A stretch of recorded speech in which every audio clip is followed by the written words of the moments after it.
Bonjour, bonjour et bienvenue autour d'une réflexion sur le thème être heureux, être malheureux, un choix de vie, point d'interrogation. En fait, cette interrogation justement revient très fréquemment au décours des consultations par le fait que les gens se posent souvent la question de savoir si c'est un coup du sort qui leur tombe sur la tête ou si éventuellement ils seraient à l'origine d'une quelconque situation de pouvoir souligner le fait d'être heureux dans la vie ou d'être malheureux. Et nous allons, ensemble, essayer d'y apporter des sources de réflexion, des pistes très innovantes, et puis surtout, des tentatives de résolution, bien évidemment. Mais tout d'abord, qui suis-je ? Je m'appelle David Jerusalska, et je suis entrepreneur dans le domaine de la santé et du bien-être depuis 26 ans. Comme tout entrepreneur qui se respecte, j'ai plusieurs vies. J'ai débuté ma carrière professionnelle en tant que médecin généraliste, pour justement faire en sorte que non seulement les gens puissent être soulagés de leur pathologie, mais surtout pour leur apporter ce petit plus qui correspond au sens de la vie. Et justement, au décours de ma pratique, j'ai trouvé que ça manquait de sens et que j'étais toujours dans la notion de devoir prescrire pour soigner et de ne pas avoir suffisamment de temps pour prendre en considération ce qui me paraissait être, pour moi en tout cas, le sens le plus important, à savoir mettre du sens sur ce qui nous arrive, et en particulier sur la maladie. Et j'ai progressivement fait évoluer mon activité autour de la prise en charge spécifique des somatisations. Alors les somatisations, c'est justement ce qui m'animait, c'est-à-dire de savoir non pas comment soigner, ce qui est déjà un noble art, mais surtout déterminer pourquoi nous tombons malades. Et la somatisation, en fait, la définition qu'on pourrait en donner, c'est tout ce que l'esprit ne peut pas dire avec ses mots à lui, MOTS, eh bien c'est le corps qui va dire les mêmes choses avec ses mots à lui, MAUX. Alors progressivement, au décours de formation personnelle, dont une psychanalyse, et puis surtout, je dirais mu par mon esprit innovant, j'ai créé une méthode de prise en charge des émotions, de gestion des émotions et de développement personnel. Cette méthode que j'ai appelée Autrement la vie, en fait, je l'ai créée pour pouvoir permettre de mettre du sens sur ce qu'on vit et faire en sorte que les choses, bien évidemment, s'éclairent. J'ai continué toujours dans cette orientation de créativité et surtout, j'ai voulu communiquer cette situation de perception, de compréhension à travers les orientations qui m'étaient offertes et en particulier, je suis devenu chroniqueur dans la presse écrite, ensuite sur les ondes de France Bleu et dernièrement, j'étais responsable de la chronique bien-être sur France 3 dans l'émission Picardie Matin. Toujours est-il aujourd'hui que je souhaite diffuser ces informations-là et puis surtout les rendre accessibles au plus grand nombre à travers les médias de notre temps.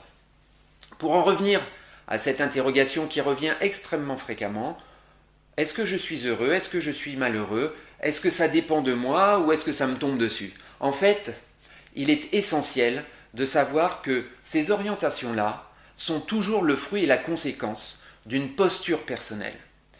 Et qu'on n'a pas souvent, en tout cas dès le premier pas, en tout cas sur Terre, on n'a pas souvent la compréhension que nous sommes toujours acteurs de notre vie. Pourquoi? Pourquoi on n'a pas cette sensation-là? En fait, on démarre notre vie dans une situation particulière.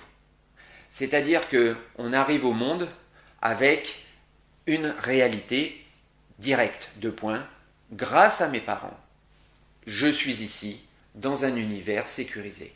Et cet univers sécurisé va formater ma façon d'être accueilli, ma façon de penser, ma façon de grandir.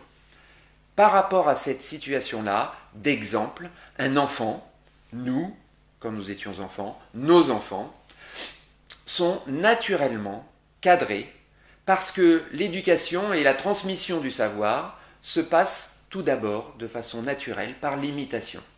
Et l'imitation, tout le monde comprend que ça correspond à la transmission intergénérationnelle, transgénérationnelle, d'un exemple et d'un exemple qui devient un exemple référent. Eh bien, nous héritons, nous, de cette juste transmission d'informations et cette nécessaire, je dirais même invisible, capacité à adopter le modèle comme étant la référence. Eh bien, en devenant acteur de notre vie, on va bien évidemment développer une question, un questionnement général. Est-ce que ce que je vis là, ça me correspond? Ou est-ce que ce que je vis là, c'est directement en relation avec l'exemple de ce que j'ai toujours vécu, de ce que j'ai toujours vu et de ce que j'ai naturellement intégré comme une référence? Et ça, c'est la question de départ. La réponse, elle va évidemment, je dirais, se clarifier au fil du cheminement, mais la question de fond, il est absolument incontournable et il est absolument prioritaire de se la poser. Alors nous sommes ici pour justement apporter des réponses. Et en particulier, est-ce que je suis heureux, est-ce que je suis malheureux? La plupart du temps, c'est reformulé sur est-ce que j'ai de la chance ou est-ce que je n'ai pas de la chance? Alors pour votre information, il n'y a pas de hasard et il n'y a pas non plus de bonne ou de mauvaise étoile.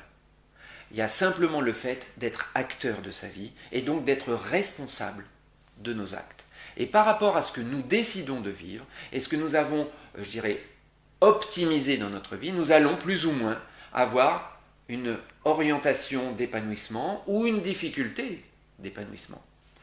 Alors, pour être très clair, être heureux, c'est être dans une dynamique d'épanouissement en harmonie avec nos valeurs et notre façon de les vivre.